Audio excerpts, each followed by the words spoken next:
spring coming on, about time to get these 2-year-olds going. I just kind of want to show y'all a few little things that, some tips and tricks that I do with these 2-year-olds to kind of get them going.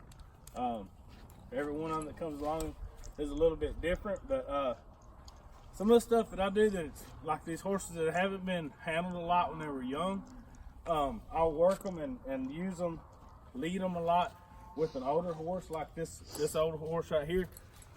If you watch when I lead him around, he's freed up a lot better.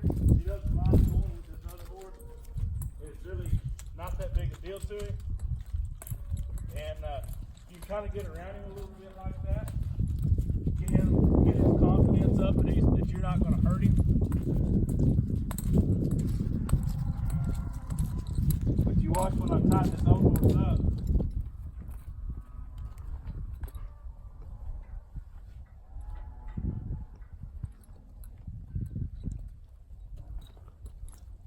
Lead this colt, he's not quite as easy. He wants to hang kind of a little bit back on the end of it. He's getting better.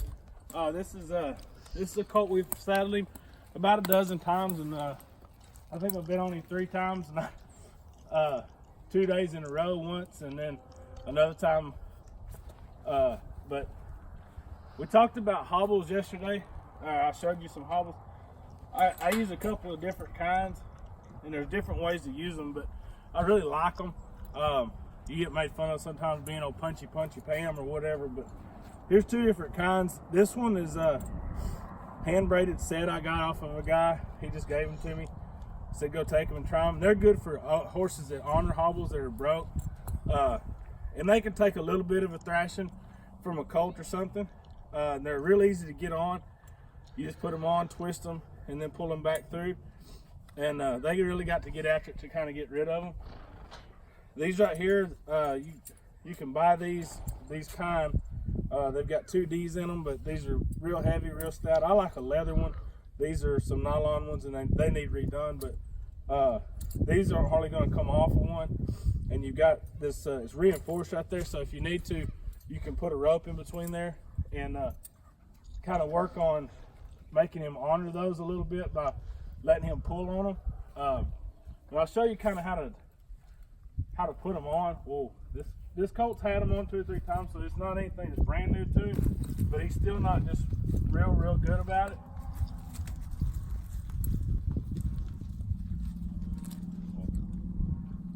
So I just kind of bump the back of his legs a few times and get him used to it. He's not a bronc by any means, but he's just real kind of goosey.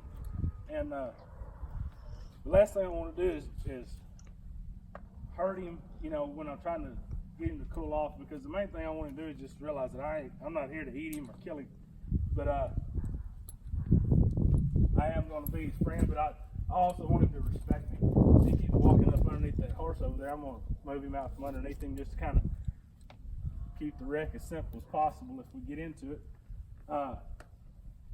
He's taking this pretty good. What I'll do is I'll just catch him around there, rub him like this a little bit, and if he's still pretty good and going to take it, I'll do it just like this, come right down, thread him through, right below the knee, bring him back and just buckle him like this.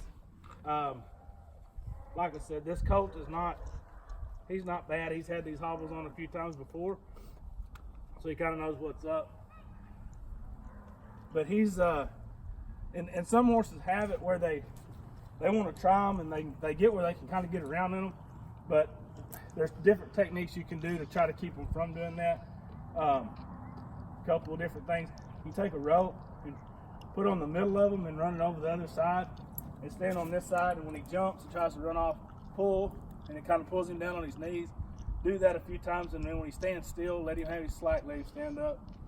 You can put a sideline on him on the back foot, pull it up, and when he jumps and tries to kick, what happens is as he separates his feet, he pulls his front feet out from under him and kind of puts him down on his nose. There's some other ways to do it, but those 2 methods work pretty good, and it's as rough on him as he wants it to be. Usually a couple of times of that nose hitting the ground and him landing on his knees, he usually kind of figures it out. But that's kind of what hobbles are all about, and I like them because it keeps them from learning to pull back.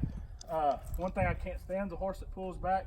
So if I can ever keep him from doing that and breaking things to start with, the better off we'll be.